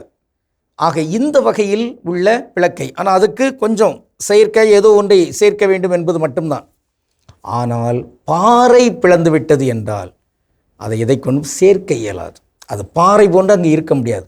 ஒருவேளை இந்த பைன் சுதை சிமெண்ட் இதெல்லாம் போட்டு சேர்க்குறாங்கன்னா அதுக்குரிய தன்மை இல்லை. பாறையாக இருக்காது. தங்கம் இங்கு ஒட்டுப்பட்டாலும் தங்கமாக இருக்கும், தண்ணீர் தண்ணீராகத்தான் இருக்கும். இந்த வகையில் தான் இங்கு பிளக்கப்பட்ட பாறை போன்று இருக்கின்ற கயவர்கள். அவர்கள் கயவர்களாகத்தான் இருப்பார்கள். அவர்களை எக்காலத்துக்கு நாம் மாற்றவே முடியாது என்பதுதான் அதனுடைய செய்தி. ஆனாலும் கடவுளிடம் மன்றாடுகிறோம், அவர் மாற்றலாம். ஆக வள்ளுவர் ஒரு குறளில் இவ்வாறு பதிவு செய்வார்: சொல்ல பயன்படுவர் சான்றோர் கரும்பு போல் கொல்ல பயன்படும் கீழ் என்று. அப்போ யார் உயர்ந்தவர்கள், சான்றோர்கள், மேலானவர்கள்? ஒரு செயலை சொன்ன உடனே அவங்க செய்வாங்க, அவ்வளோதான். அங்கே ஒன்றும் கட்டாயப்படுத்துறதோ துன்புறுத்துறதோ அடிக்கிறதோ உதைக்கிறதோ இப்படி செய்யலைன்னா அப்படிங்கிற மாதிரி வன்கட்டு நிபந்தனைகள் போடுறது அதெல்லாம் தேவையில்லை. இது நல்ல ஒரு செயல், ஒருத்தங்க சொல்கிறாங்க, செய்திருவோம், அவ்வளவுதான். இதன் அதனுடைய செய்தியாக நாம் பார்க்கிறோம். ஆனால் கீழ் மக்கள் என்று சொல்லுகிறார்களே, அவர்கள் என்ன செய்வார்கள்? சொன்னாலாம் கேட்க மாட்டாங்க. அடி உதவுற மாதிரி அண்ணன் தம்பி உதவ மாட்டான் எல்லாம் சொல்லுவாங்க பார்த்தீங்களா? அவங்கள என்ன செய்யணுமா? கரும்பு போல் பிழியணும். கசைக்கு பிழிஞ்சாதான் அந்த கரும்பு சாறு தரும். சும்மா கரும்பே எனக்கு சாறு வேணும் நீங்கள் கொஞ்சம் தாங்க, அது தராது, அது கசக்கி பிழியணும். இப்படி வள்ளுவர் அந்த காலத்திலே சிந்திச்சிருக்கிறார் பாருங்க. ஆக கயவர்களாகத்தான் இருப்பார்கள். ஆனால் இந்த மண், இந்த உலகு நன்றாக இயங்க வேண்டுமென்றால் அத்தகைய கயவர்களையும் அதற்குரிய தன்மையில் அவர்களை இங்கு உருமாற்றம் செய்தாக வேண்டும் என்பது இங்கு சொல்லப்பட்டிருக்கிற ஒரு செய்தியாக இருக்கிறது. ஒரு பாடல் இப்படி வரும்: கல்லான இதயத்தை எடுத்து விடு, என்னை கனிவுள்ள நெஞ்சுடனே வாழ விடு. ஏதோ கடவுள் தான் தடுக்கிறது மாதிரி, நீ இப்பெல்லாம் வாழக்கூடாது, கல்லாக தான் இருக்கணும் அவர் என்னைக்கு சொன்னார்? அப்போது இந்த பாடலை நாம் எப்படி பாடினால் பொருத்தமாக இருக்கும்? கல்லான இதயத்தை எடுத்திடுறேன், என்றும் கனிவுள்ள நெஞ்சுடனே வாழ்ந்திடுறேன். அப்படி பாடலாம். நான் உறுதியாக இருக்கிறேன், கடவுளே நான் தான் என் இதயத்தை கல்லா வச்சிருக்கிறேன், நான் அதை மாத்துறேன் என்பது. ஆனால் பழைய ஏற்பாட்டில் வருகிறது, பார்வோனின் நெஞ்சினை கடவுள் கல்லாக்கினார் என்று. அது அவங்க சொல்கிற ஒரு மொழி. மற்றபடி அவன் கல்லாக இருப்பதை கடவுள் இசைவு தந்தார், அனுமதித்தார் என்று நாம் பார்க்கலாம். அவன் கல்லாக தான் இருக்கிறான், சரி இருந்துக்க, இது என் மக்களுக்கு தேவை, அவங்க விடுதலை அடைவதற்கு, அவங்க என்னை ஆண்டவர் என்று நம்புவதற்கு இந்த செயல்களெல்லாம் தேவை, ஆனால் நீ கல்லா இருக்கிறியா இரு என்று அவர் இசைவு தருகிறார். யோபுவை சோதிப்பதற்கு சாத்தானுக்கு கடவுள் இசைவு தருகிறார். கடவுள் சோதிக்கவில்லை, கடவுள் இசைவு தருகிறார். இப்படிப்பட்ட இந்த தன்மையில் தான் நாம் அதை புரிந்து கொள்ள வேண்டும். இன்று நாம் பார்க்கின்ற ஒரு தனித்தமிழ் சொல் அது கயவர். கயவர் கயவர்னா என்ன? அதான் கீழ் மக்கள். அந்த தமிழில் அது மோசமானவங்க என்று சொல்லுவாங்கள்ல, அது தமிழல்ல. கீழ் மக்கள், கீழ்கள், கீழவர் அப்படிங்கிற மாதிரி இருக்கும். அதான் வள்ளுவர் ஒரு குறள் இப்படி சொல்வார்: மேலிருந்தும் மேலல்லார் மேலல்லர், கீழிருந்தும் கீழல்லார் கீழல்லவர். பொருள் என்ன? மேலே இருக்கிறாங்க பல வகைகளில், அறிவு படைத்தவங்களாக, அப்படிப்பட்டவங்களாக, இப்படிப்பட்டவங்களாக, அல்லது பிறப்பால் சிறப்பால் இந்த மாதிரிலாம் இருக்கிறாங்க. ஆனால் அவங்க மேலே இருக்கிறதாக இருந்தாலும் அவங்க மேன் மக்கள் கிடையாது, அவங்க கழிசடை. ஆனால் கீழ் மக்கள் என்று சொல்லப்படுகிறவர்கள் அவங்க ஏதோ ஒரு வகையில் வறுமையில் இருக்கிறாங்க அல்லது வாய்ப்பு இல்லாமல் இருக்கிறாங்க. அப்படி ஒரு கீழ்த்தன்மையில் இருந்தாலும் அவங்க நேர்மையாக மேன்மையாக இருந்தால் அவர்கள் கீழ் மக்கள் அல்ல, அவங்க மேன் மக்கள். நாம் எல்லோரும் மேன் மக்களாக இருக்க வேண்டும். அந்த வகையில் இன்று உறுதியேற்போம். இங்கு நாம் துணைகளாக இருக்க வேண்டும், சலவர்களாகவோ கயவர்களாகவோ இருந்துவிடக்கூடாது. ஒருவேளை நாமோ நம் வீட்டில் இருக்கிறவர்களோ இன்னும் ஏதோ ஒரு வகையில் சலவர்களாக கயவர்களாக இருக்கிறோம் என்றால் எல்லாரையும் துணைகளாக நல் உறவுகளாக மாற்றுவோம். அத்தகையோர் தான் கடவுளுக்கும் இயற்கைக்கும் துணையாக இருக்க முடியும். அந்த மாந்தம் அது மிளிர முடியும். தொடர்வோம். கடவுளுக்கு திருவிழமானால் மீண்டும் நாளை திரிகடகத்தில் இணைந்து மகிழ்வோம். நன்றி, வணக்கம். சிறப்பான திரைக்கடிகம் பகுதியை நம்ம பார்த்தாச்சு. நாம இன்னைக்கு பேசிட்டு இருக்கோம் குழந்தைகளுடைய எஜுகேஷன்ல நம்ம எப்படியான இம்பார்ட்டன்ஸ் அவங்களுக்கு கொடுக்கணும்னு பேசிட்டு இருக்கோம் இல்லையா? அடுத்ததா என்ன மாதிரியான இம்பார்ட்டன்ஸ் நம்ம கொடுக்கணும்? அடுத்ததா என்ன செய்ய சொல்றாங்க அப்படின்னா, குழந்தைகளை கல்வி அறிவு, குழந்தைகளை படிப்புக்காக மட்டும் இல்லாமல் வேற எந்த விஷயத்துக்காகவும் மற்றவர்களோடு என்ன பண்ணக்கூடாது, கம்பேர் பண்ணக்கூடாது, ஒப்பிடக்கூடாது. ஒவ்வொருத்தருமே தனித்துவமானவர்கள், ஒவ்வொருவருக்கும் தனித்திறமைகள் அப்படிங்கிறது இருக்குது. ஒரு சில குழந்தைகளோட நமக்கு அந்த குழந்தை கருவில் உருவான நாள்ல இருந்து கிடைக்கக்கூடிய ஊட்டச்சத்துல காரணம் இதெல்லாம் ரீசன்ஸ் என்ன அப்படின்னா, அவங்க சீக்கிரமாக கற்றுக்கொள்வதற்கோ இல்ல மெதுவாக கற்றுக்கொள்வதற்கோ அது ஒரு காரணமா இருக்கலாம். அப்போ அதை நாம் புரிந்து கொண்டு, ஓகே இது என்னோட குழந்தை ஸ்லோ லேர்னர் அப்படின்னா அப்போ அந்த ஸ்லோ லேர்னருக்கு ஏற்றார் போல நான் என்ன பண்ணணும், கற்றுக் கொடுக்க வேண்டும். என்னுடைய குழந்தை குயிக் லேர்னர் அப்படின்னா அப்போ நான் அந்த குயிக் லேர்னருக்கு ஏற்ற மாதிரி என்ன பண்ணணும், கற்றுக் கொடுக்க வேண்டும். இன்னொன்று என்ன அப்படின்னா, இன்னைக்கு இருக்கக்கூடிய பெற்றோர்கள் ரொம்ப அப்டேட்டடா இருக்க வேண்டிய சூழல் அப்படிங்கிறது இருக்கு. இன்னைக்கு நமக்கு மொபைல் போன்ல ஏதோ ஒரு சில விஷயம் ரிங்டோன் மாத்தினா கூட நமக்கு தடமாறிட்டு இருக்கக்கூடிய நேரத்துல அந்த குழந்தைகள் அதை என்ன பண்ணுது, பக்காவா இது இந்த செட்டிங்ஸ்குள்ள போங்க, இதை இப்படி மாத்தணும், உங்களுக்கு என்ன வேணும், இது இங்க டவுன்லோட் பண்ணி எல்லா விஷயங்களும் இதுக்கு தெரிஞ்சிருக்குது. ஸோ அப்போ அந்த வகையில அவ்வளோ அறிவுபூர்வமான குழந்தைகளை மதிப்பெண்ணை காரணம் காட்டியோ இல்ல பிற காரணங்களை காரணம் காட்டியோ நம்ம மற்ற குழந்தைகளோடு என்ன பண்ணக்கூடாது, ஒப்பிடுதல் கூடாது. குறிப்பா எஜுகேஷன்ல வந்து நீங்க அவன் மட்டும் நல்லா படிக்கிறான், ஒரே வீட்டுல 2-3 குழந்தைகள் இருக்கும், அத்தை பசங்க மாமா பசங்க அப்படி எல்லாம் இருப்பாங்க. அப்படி இருக்கிறப்ப அவன் மட்டும் நல்லா படிக்கிறான், நீ மட்டும் ஏன் இப்படி படிக்கிற? பசங்க மாமா பசங்க கூட பிறந்த தம்பியோட தங்கச்சியோட ஒப்பிட்டு பேசினாலும் உங்களுக்கு பிடிக்கிறது இல்ல. கண்டிப்பா. அப்போ இது ரொம்ப ரொம்ப தவறான ஒரு விஷயம். படிப்பை பொறுத்த வரைக்கும் அவங்க படிக்கிறாங்களோ அது என்ன படிக்கிறதுக்கு நான் என்ன பண்ண முடியும் அதை செய்யவே தவிர, நல்லா படிச்சாலும் சரி கம்மியா படிச்சாலும் சரி ஒரே மாதிரி ஹேண்டில் பண்ணாதான் நல்லது. அதில் அவர்களை கம்பேர் பண்றது, ஒப்பிட்டு பார்க்கிறது என்பது தவறான பழக்கம். விட்டு விடுவோம். இன்னும் வேற என்ன விஷயம் இருக்குங்கிறத தொடர்ந்து பேசுவோம்.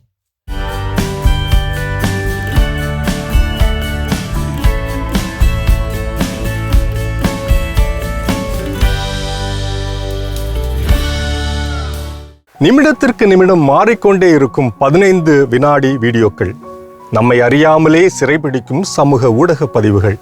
எதற்கு சிரிக்கிறோம், எதை பார்க்கிறோம் என்று தெரியாமலே பல மணி நேரங்களை நாம் செலவிடுகிறோமா? பிரெயின் ராட் என்றால் என்ன என்று தெரியுமா? 2000 ஆண்டுகளுக்கு முன்பே இயேசு ஒரு வலையை பற்றி பேசியிருக்கிறாரே, எச்சரித்திருக்கிறாரே. அது இன்டர்நெட் என்னும் வலையையும் குறிக்கிறது என்பதை நாம் தெரிந்து கொள்ள முடியுமா? வாருங்கள், அருள்வாக்கின் ஒளியில் தேடுவோம். மத்தேயு 13:47 வலை உவமையை இயேசு சொல்கிறார். விண்ணரசு என்பது கடலில் வீசப்பட்டு எல்லா வகையான மீன்களையும் வாரி கொண்டு வரும் வலைக்கு ஒப்பாகும் என்கிறார். இந்த வலை நல்ல விஷயங்களையும் கொண்டு வருகிறது, குப்பைகளையும் சேகரித்து வருகிறது. ஆனால் இயேசு குறிப்பிடும் அந்த மீனவன் கரையில் உட்கார்ந்து நல்லவைகளையெல்லாம், நல்ல மீன்களையெல்லாம் கூடையில் சேர்த்து வைத்தும் பயன்படாதவைகளையெல்லாம் வீசி எறிவது போல நாம் இணையத்தை பயன்படுத்த பழக வேண்டும். ஆக்ஸ்போர்ட் யூனிவர்சிட்டி பிரஸ் என்னும் அமைப்பு 2024 ஆண்டிற்கான வார்த்தை பிரெயின் ராட் என்று அறிவித்தது. அப்படி பிரெயின் ராட் என்றால் என்ன? அது அப்படி என்னதான் செய்துவிட போகிறது? பிரெயின் ராட் என்பது அதீத மேம்போக்கான இணைய நுகர்வால் ஏற்படும் ஒரு விதமான மனசிதைவு அல்லது அறிவாற்றலை வற்றிப்போக செய்யும் நிலை என்று சொல்லலாம். நாம் புத்தகம் வாசிக்கும் பழக்கத்தை விட்டுவிட்டோம். பெரியவர்களின் ஞான உரைகளை கேட்பதை தவிர்த்து விட்டோம். எப்போதும் மொபைல் திரை ஒளிமுகத்தில் பட வாழ்ந்து கொண்டிருக்கிறோம். காலையில் எழும்போது முதல் மாலையில் தூங்கும்போது அந்நாளுக்கு பிரியாவிடை கொடுப்பது வரை மொபைல் போனை பயன்படுத்தி கொண்டே இருக்கிறோம். இதனால் மனநோயாளி குப்பைகளை சேகரித்து கொண்டிருப்பது போல சமூக ஊடகங்களில் வரும் தேவையற்றவைகளை சேகரித்து கொண்டு நம் மூளையை மழுங்கடிக்கிறோம் அல்லது அழுகி போக செய்கிறோம் என்பதுதான் brain rot, a rotten brain. உங்களுக்கு தேவையற்ற வெறும் பொழுதுபோக்கு மட்டுமே தரும் கணக்குகளை, அக்கௌண்ட்ஸை அன்ஃபாலோ செய்யுங்க. ஒரு நாளைக்கு எவ்வளவு நேரம் சோசியல் மீடியாவிற்கு செலவிடுவீர்கள் என்பதை முன்கூட்டியே தீர்மானியுங்கள். தினமும் குறைந்தது 5 முதல் 10 பக்கங்கள் ஏதாவது ஒரு புத்தகத்தில் வாசியுங்கள். இது உங்கள் மூளையின் நரம்பியல் இணைப்புகளை வலுப்படுத்தும், நியூரல் பாத்வேஸை புதுப்பிக்கும். வெறுமனே மற்றவர்கள் உருவாக்கியதை பார்த்து கொண்டிருக்காமல் நீங்களும் எதையாவது உருவாக்குங்கள். எழுதுங்கள், ஓவியம் வரையுங்கள் அல்லது சமைக்க பழகுங்கள். புதிதாக ஒரு மொழியை கற்க முயற்சி செய்யுங்கள். இயற்கையோடு நேரம் செலவிடுங்கள். இயேசு சொன்ன வலை உவமையில் அந்த மீனவன் வலையை வீசுகிறான். அது நல்ல மீன்களையும் கெட்ட மீன்களையும் அள்ளி வருகிறது. ஆனால் அவன் தீயவைகளெல்லாம் தூக்கி வீசுகிறான், நல்லவைகளை அவன் சேகரித்து வைக்கிறான். அதுதான் பகுத்தறிவு என்றும் மனித ஞானம் என்றும் நாம் சொல்கிறோம். அந்த ஞானத்தை நாம் இன்று டிஜிட்டல் வலைத்தளங்களிலே பயன்படுத்துகிறோமா? இந்த டிஜிட்டல் உலகம் நம் சிந்தனைகளை மழுங்கடிக்காமல் நம் அறிவையும் மனதையும் அது வளர்க்கட்டும். வலை உலகம் நம்மை இருளுக்குள் இழுத்துச் செல்லாமல் நம்மை அர்த்தமுள்ள வாழ்வுக்கு அழைத்துச் செல்லட்டும். பிரெயின் ராட் அல்ல, பிரெயின் growth தேவை. அடிக்ஷன் அல்ல, டிசர்ன்மெண்ட் தேவை. இது வலை உலகம் 360 டிகிரி டிஜிட்டல் உலகிற்கான உங்கள் அகராதி. அருமையான வலையுலகம் 360 டிகிரி பார்த்தாச்சு. அதோட இன்னைக்கு நம்ம பேசிட்டு இருக்கிறோம் கடவுள் வணக்கம் நிகழ்ச்சியில குழந்தையின் கல்வி வளர்ச்சிக்கு நாம் செய்ய வேண்டிய செயல்கள். அடுத்ததா என்ன சொல்றாங்க? அடுத்து என்ன சொல்றாங்க, அவங்களுக்கு ஒரு ஷெட்யூல் டைமிங் நீங்க போட்டு கொடுங்க. இந்த டைம்ல எழுந்துக்கணும், இந்த டைம்ல சாப்பிடணும், இந்த டைம்ல தூங்கணும், இந்த டைம்ல டிவி பார்க்கணும், இந்த டைம்ல படிக்கணும் அப்படின்னு ஒரு ஷெட்யூல் நம்ம போட்டு தரும்போது நிச்சயமா அவங்க அந்த ஷெட்யூல்குள்ள அவங்க ஃபாலோ பண்ணி நிறைய திறமைகளை வளர்த்துக் கொள்வதற்கான என்ன சொல்றது ஒரு வழியை நம்ம உருவாக்கி தர முடியும். கண்டிப்பா ஃபர்ஸ்ட் ஒரு செல்ஃப் டிசிப்ளின் வந்து அதுல உருவாகும். எங்க வீட்டில் நான் சின்ன பிள்ளையா இருக்கப்ப எனக்கு ஒரு கேலண்டர் அட்டையில வந்து டைம் டேபிளும், என் தங்கச்சிக்கு ஒரு கேலண்டர் டைம்ல எங்க அம்மா என்ன பண்ணிப்பாங்க, எழுதி கொடுத்துருப்பாங்க. இத்தனை மணிக்கு எந்திக்கணும், இத்தனை மணிக்கு ப்ரேயர் பண்ணணும், இல்லை கோவிலுக்கு போகணும். அது முடிச்சுட்டு வந்தோம் அப்படின்னா ஹிந்தி கிளாஸ் காலையில் போண்டிருக்கும். அந்த ஹிந்தி கிளாஸ் முடிச்சுட்டு வந்தோடனே ஸ்கூலுக்கு கிளம்பி போகணும். ஈவினிங் வந்த உடனே எவ்வளவு நேரம் விளையாடணும், எவ்வளவு நேரம் படிக்கணும். ஆல்மோஸ்ட் ஒரு 9:30 மணிக்கெல்லாம் அப்படிதான் இருந்து ஷெட்யூல் போட்டு நான் போர்டிங்ல படிக்கும் போது கூட அந்த ஷெட்யூல் டைம் அப்படியே ஃபாலோ பண்ணி வீட்ல வந்ததுக்கு அப்புறமா அதே அப்படிதான் ஃபாலோ பழகிறோம். ஏன்னா நம்ம பழகிட்டோம்னா அதை நம்மளால மாற்றவே முடியாது. ஒன்பதே கரெக்டா இது பண்ணுவாங்க. ஹாஸ்டல் போனோடனே நிறைய பேருக்கு ஹாஸ்டல் லைஃப் ரொம்ப கடினமா இருக்கிறது காரணம் என்னன்னா வீட்டில் இந்த மாதிரி ஒரு ஷெட்யூல் ஃபாலோ பண்ணதுனால கஷ்டமாக இருக்கும். ஆனால் அந்த ஹாஸ்டல் லைஃப்பில் போய் இந்த மாதிரி ஷெட்யூலோட அங்கே போகிறப்ப அங்கே ரொம்ப எனக்கு ஈஸியாக இருந்துச்சு. ஆனால் ஹாஸ்டலில் இருந்துட்டு வீட்டுக்கு வர்றப்போ ஒரே ஒரு பிரச்சனை வீட்டில் என்ன இருக்குன்னா, ஹாஸ்டலில் இருந்து 7 மணிக்கு காலைல சாப்பாடு போட்டுருவாங்க. வீட்டில் வந்து 8 மணிக்கு இல்லை 8 ஆமா 7 மணிக்கு அம்மாவை போட்டு புண்ணாக்கிட்டு இருப்போம். அம்மா பசிக்குது, அம்மா பசிக்குது. என்ன பண்ணுது, நம்ம ஸ்கூல் போகிறதுனால 7:30க்கு அதை சாப்பிட்டுட்டு போடுறதுக்கு கரெக்டாக இருக்கும். 7 மணிக்கு சாப்பாடு, 1 மணிக்கு சாப்பாடு, 7 மணிக்கு சாப்பாடு. இதுதான் ஹாஸ்டலில் உள்ள ரொட்டீன். இதை ஃபாலோ பண்ண ஆரம்பிச்சு உடம்புல அதுக்கு ஏற்றாற் போல அந்த பயாலஜிக்கல் சைக்கிள் வேலை செய்யறதுனால 7 மணி ஆயிட்டாலே பசி எடுக்க ஆரம்பிச்சிடும். ஸோ இப்போ இது வந்து நமக்கு நகைச்சுவை எனக்கு சொன்னாலும் ரொம்ப ரொம்ப தேவையான ஒரு ஷெட்யூல். அப்போ வீட்டில் என் குழந்தை எப்போ படிக்கணும், எப்போ தூங்கணும், ஈவன் ஸ்க்ரீன் டைம் கொண்டு என்ன பண்ணலாம், அதற்குள்ள நம்ம வந்து ஷெட்யூல் போட்டு தரணும். இது வந்து ஒரு செல்ஃப் டிசிப்ளின் என்ன பண்ணும் குழந்தைகள் மத்தியில் உருவாக்கும் ரொம்ப ரொம்ப முக்கியமான ஒரு விஷயம். கற்றுக்கொள்வோம். இன்னும் வேற என்ன விஷயம் இருக்குங்கிறத தொடர்ந்து ஓகே.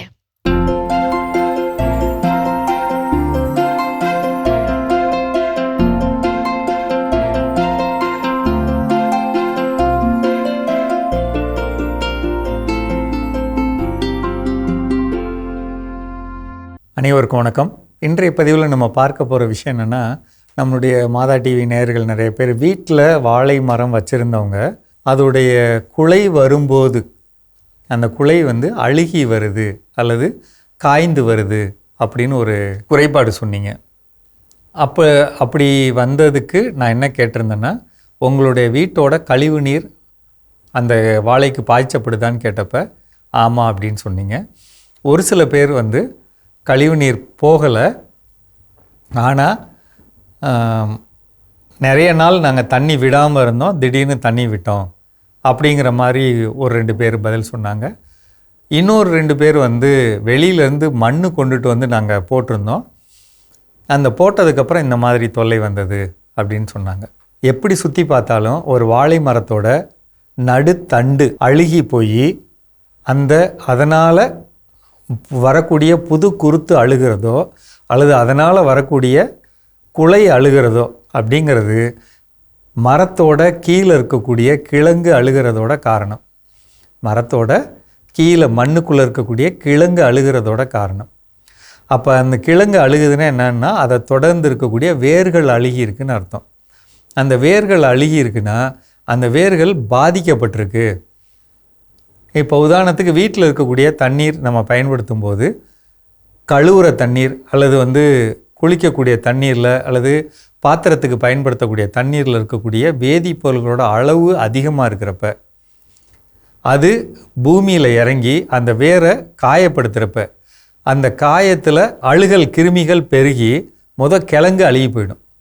அந்த கிழங்கு அழுகிறது நமக்கு எப்படி தெரிய வரும் அப்படின்னா, நடு இலைகள் வர்றது வீரியமாக வராமல் ரொம்ப வளைந்த மாதிரி ஒரு திடம் இல்லாமல் வர்றது அல்லது வந்தது பழுப்பு நிறமாகி அழுகி போகிறது, இப்படி நடக்கும். இப்போ இதை தடுக்கணும்னா இந்த மாதிரி பயன்படுத்தப்பட்ட தண்ணீர் அதுக்கு கொடுக்கக்கூடாதுங்க. 1.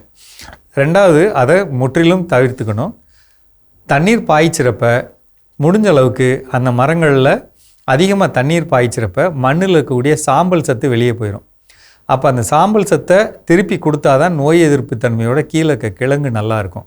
அப்போ ஒரு மரத்துக்கு குறைந்தபட்சம் 1 கிலோவாவது சாம்பல் போடணும் அப்படிங்கிறத தெரிஞ்சுக்கணும். 2வது, உங்கள் பக்கத்தில் இருக்கக்கூடிய வேளாண்மை துறை அலுவலகத்துக்கு போட்டிங்கன்னா பேக்கெட்டில் சூடோமோனஸ் அல்லது ட்ரைகோடர்மா விரிடி அப்படின்னு பூஞ்சை கொல்லிகள் வச்சுருப்பாங்க. சிவப்பு கலரில் அல்லது பச்சை கலர் பேக்கெட்டில் இருக்கும். அதை வாங்கிட்டு ஒரு மரத்துக்கு குறைந்தபட்சம் 50 கிராம் அளவுக்கு தண்ணியில் கலந்து மரத்தை சுற்றி ஊற்றிடணுங்க. 15 நாள் அல்லது 12 நாள் அல்லது 10 நாளைக்கு ஒரு முறை ஊற்றிடணும். 2 அல்லது 3 தடவை ஊற்றுனீங்கன்னா அந்த குறைபாடு சரியாக வாய்ப்பு இருக்குது. பொதுவாகவே மாதம் ஒரு தடவை இதை கலந்து ஊற்றிக்கிட்டோம்னா எந்த விதமான குறைபாடும் சரியாக வாய்ப்பு இருக்குது. வெளியிலிருந்து மண்ணு கொண்டுட்டு நம்ம நிலத்தில் போடும்போது அந்த மண்ணோட தரம் நமக்கு தெரியணும். அது எங்கேருந்து எடுக்கப்பட்டது, அது தவறான கெமிக்கல்கள் படிஞ்ச மண்ணா அப்படிங்கிறதெல்லாம் ஆய்வு செய்யணும். ஒரு சில நேரம் தேவையில்லாத அதிக சுண்ணாம்பு தன்மை உள்ள மண்ணையும் போட்டுருவோம், அல்லது வளம் இல்லாத சட்டு மண்ணுன்னு சொல்லக்கூடிய அதை போட்டுருவோம். இதோடைய தாக்கத்தாலேயும் நமக்கு பயிர்களில் அழுகல் தன்மை அதிகமாக வாய்ப்பு இருக்குது. ஏன்னா நம்ம கொடுக்கக்கூடிய தண்ணீர் வேருக்கு போகாது. அப்படி போகாமல் அது அழுக வாய்ப்பு இருக்குது. அதனால் இந்த ட்ரைகோடர்மா விரிடி சூடோமோனாஸ் கூட நல்ல இடுபொருள்கள் கொடுத்து வளர்த்துக்கிறது நல்லதுங்க. முடிஞ்சவரையிலும் மாதம் ஒரு தடவை ஒரு கிலோ கடலை புண்ணாக்கு கரைச்சி கீழே ஊற்றி விட்டோம்னா பல விதத்தில் நன்மையாக இருக்கும். சரிங்களா? ரொம்ப பாதிக்கப்பட்ட மரத்துலேருந்து சுற்றி வர இருக்கக்கூடிய பக்க கண்ணை தோண்டி எடுத்துடணுங்க, சுத்தமாக எடுத்துடணும். ஒரு மரம் பாலை விட்டதுக்கப்புறம் தான் ஒரே ஒரு பக்க கன்று விடலாம், மற்றதெல்லாம் எடுத்துடணும். அப்படி எடுக்கிறதுக்கு நம்ம கடப்பாறையை உபயோகப்படுத்துகிறோம் அல்லது ஏதாவது ஒரு கம்பியை உபயோகப்படுத்துகிறோம் அப்படின்னா அதை நல்லா தண்ணி ஊற்றி கழுவிடணுங்க. ஒரு இடத்துல பயன்படுத்தின அழுகல் கிருமிகள் படிஞ்ச கடப்பாறையவோ அல்லது கம்பியவோ திருப்பியும் இதில் குத்தி பண்ணுறப்ப அந்த மண்ணில் நோய் அதிகம் வர வாய்ப்பு இருக்குது. அதனால் ரொம்ப கவனமாக இயந்திரங்களை பயன்படுத்தணும், அந்த கருவிகளை பயன்படுத்தணும். நல்ல மண்ணை அணைச்சி வச்சு நல்ல சத்துக்கள் கொடுக்கணும். அப்போ தான் இந்த பிரச்சனை தீர வாய்ப்பு இருக்குது. மீண்டும் சந்திப்போம். சிறப்பான உழவும் உயரும் பகுதி நம்ம பார்த்தாச்சு. நாம இன்னைக்கு பேசிட்டு இருக்கோம் குழந்தைகளுடைய கல்வி வளர்ச்சியில நம்மளுடைய முக்கியத்துவம் எப்படிப்பட்டதா இருக்கணும் பேசிட்டு இருக்கோம். அடுத்ததா உங்களுக்கு என்ன மாதிரி உதவிகள் நம்ம செய்யணும்? அடுத்ததா என்ன அப்படின்னா, ஒவ்வொரு குழந்தைகிட்டே ஒரு தனித்திறமை அப்படிங்கிறது இருக்கு. ஒவ்வொரு குழந்தைகளுக்கும் பிடித்தமான விஷயங்கள் அப்படின்னு சொல்லி சில விஷயங்கள் இருக்குது. அப்போ அந்த விஷயத்தை என்ன பண்ணுங்க, என்கரேஜ் பண்ணுங்க. அது குடும்பமாக இணைந்து நாங்கள் சின்ன பிள்ளையா இருக்கிறப்ப எவ்ரி சண்டே நைட் என்ன பண்ணுவாங்கன்னா, எங்கள் அப்பா எங்களை எங்கேயாவது அவுட்டிங் கூட்டு போவோம். ஒரு ஐஸ்கிரீம் கடை கூட்டு போய் ஐஸ்கிரீம் வாங்கி கொடுப்பாரு, இல்லை ஏதாவது பார்க்குக்கு விளையாட கூட்டு போவார். இது எவ்ரி சண்டே ரெகுலராகவே நடக்கக்கூடிய ரொட்டீன். அப்போ இதெல்லாம் என்ன அப்படின்னு பார்த்தீங்கன்னா, நமக்குள்ளே இருக்கக்கூடிய இன்ட்ரெஸ்ட்டில் அவங்க பண்ணக்கூடிய ஹெல்ப்னால நம்மளே என்ன பண்ணிக்குவோம், ரெஃப்ரெஷ் பண்ணிக்குவோம். ஸோ அந்த வாரம் முழுக்க வேலை ஏதோ சம்திங் வேலையோ படிப்போ அப்படின்னு ஓடிட்டு இருக்கக்கூடிய மத்தியில் இப்படி ஒரு சின்ன ரெஃப்ரெஷ்மெண்ட் என்ன பண்ணும் அப்படின்னு பார்த்தீங்கன்னா, நம்மளை மீண்டும் ஒரு புத்துணர்ச்சியோடு வேலை செய்வதற்கான ஒரு வாய்ப்பு என்ன பண்ணும், நமக்கு உருவாக்கி தரும். அப்போ அந்த குழந்தைகளுக்கு எது இன்ட்ரெஸ்ட், அது எனக்கு பார்க்கு போக இன்ட்ரெஸ்ட்டாக இருக்குன்னு சொல்லுதா, அப்போ வீக்லி ஒன்ஸ் என்ன பண்ணுங்க, பார்க்குக்கு கூட்டு போயிட்டு வாங்க. எனக்கு அந்த மாதிரியான ஸ்டாம்ப் கலெக்ஷன்ஸ் ஏதோ ஒரு சில ஹாபிஸ் அவங்களுக்கு இன்ட்ரெஸ்ட்டாக இருக்குது, அப்போ அதில் என்கரேஜ் பண்ணுங்க. ஸ்போர்ட்ஸில் ஃபுட்பால் விளாட்றதுக்கோ இல்லை கிரிக்கெட் விளாட்றதுக்கோ அவங்க ரொம்ப விருப்பப்படுறாங்களா, அப்போ அதற்கான சூழலை என்ன பண்ணணும், உருவாக்கி தர வேணும். வெறும் படிப்புன்னு மட்டும் அவங்கள தொல்லை பண்ணாமல் அவங்களோட இன்ட்ரெஸ்ட்னா அவங்களோட டேலண்ட் இதை தெரிந்து நம்ம உத்வேகப்படுத்துகின்ற பொழுது எப்பவுமே குழந்தைங்க ரொம்ப ஈஸி. நம்ம அந்த குழந்தைங்களுக்கு ஒரு விஷயம் பண்ணோம்னா குழந்தைங்க நமக்காண்டி 1000 விஷயம் பண்ண ரெடியாக இருப்பாங்க. அப்போ நான் இதை உனக்காண்டி பண்றேன், நீ இதை செய்ய அப்படின்னு சொன்னா ஆட்டோமேட்டிக்கா குழந்தைங்க அதை இன்ட்ரெஸ்ட் எடுத்து நான் எங்க அப்பா அம்மா இதை எனக்காக செஞ்சிருக்காங்க, நானே எங்க அப்பா அம்மாக்காக இதை செய்வேன் அப்படிங்கிற ஒரு உறுதியோடு என்ன பண்ணுவாங்க, செய்வாங்க. ஸோ இந்த மாதிரி வழிகளும் நாம் கையாள வேண்டும். சூப்பர், கற்றுக்கொள்வோம். தொடர்ந்து பேசலாம். இப்ப அடுத்த பகுதியை பார்க்கலாம்.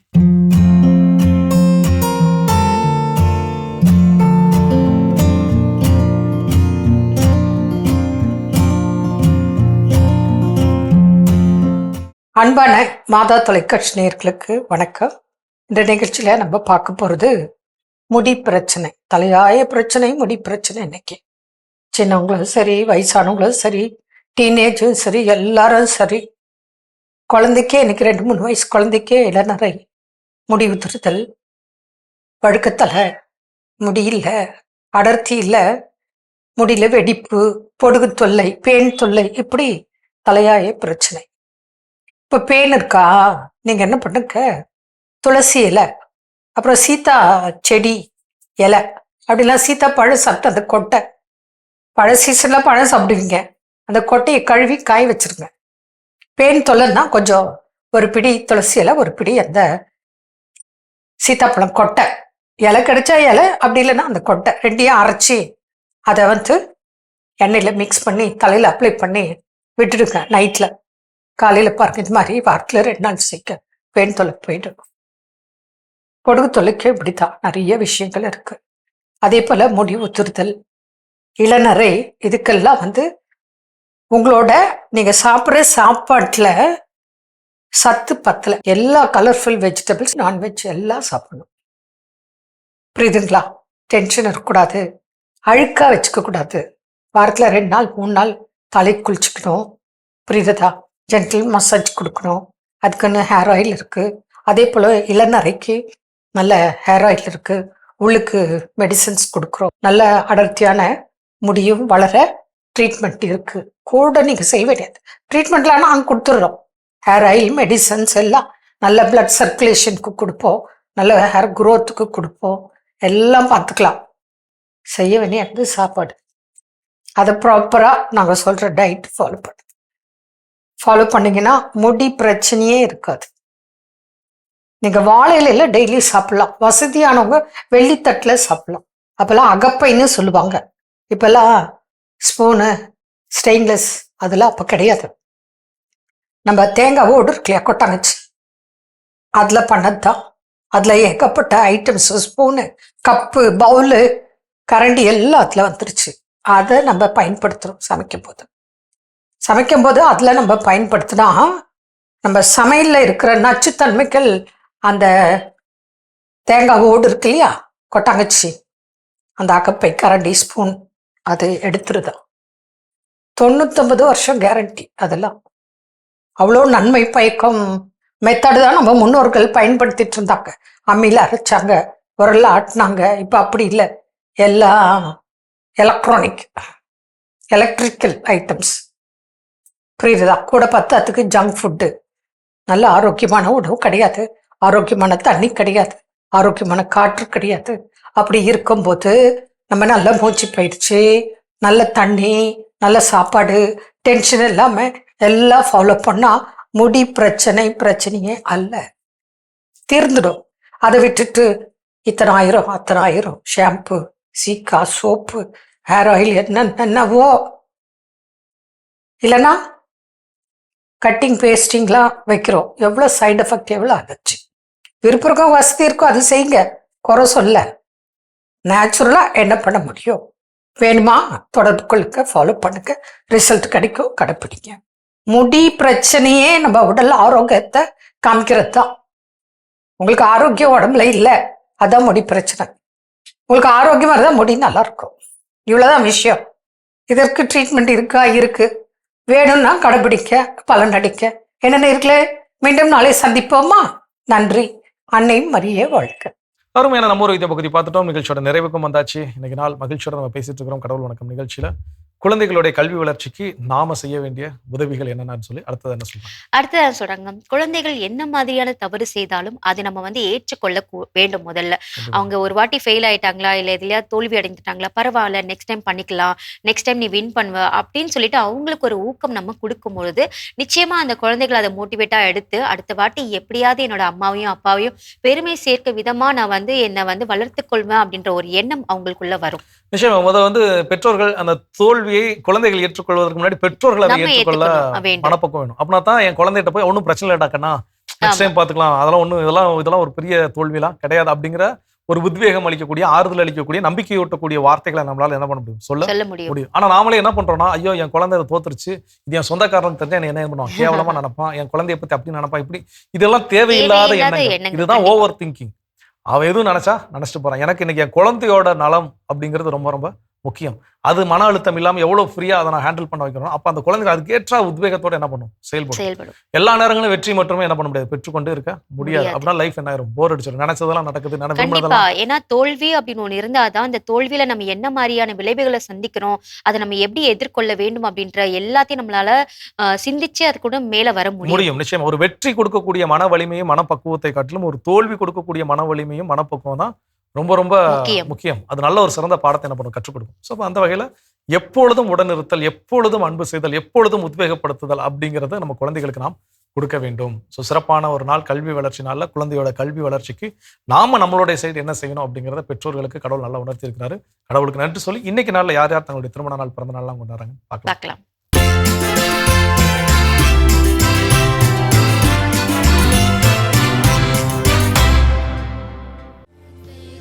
அருட்தந்தை சந்தியாகு இன்று தனது 56ஆம் ஆண்டு பிறந்த நாளினை கொண்டாடுகிறார். இவரை வாழ்த்துபவர்கள் குடும்பத்தினர், உறவினர்கள் மற்றும் நண்பர்கள்.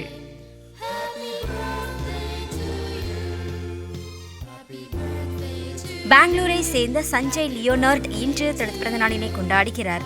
இவரை வாழ்த்துபவர்கள் அப்பா லாரன்ஸ், அம்மா அஸ்முதா, சகோதரர் அஜய், மேத்யூ, குடும்பத்தினர், உறவினர்கள் மற்றும் நண்பர்கள்.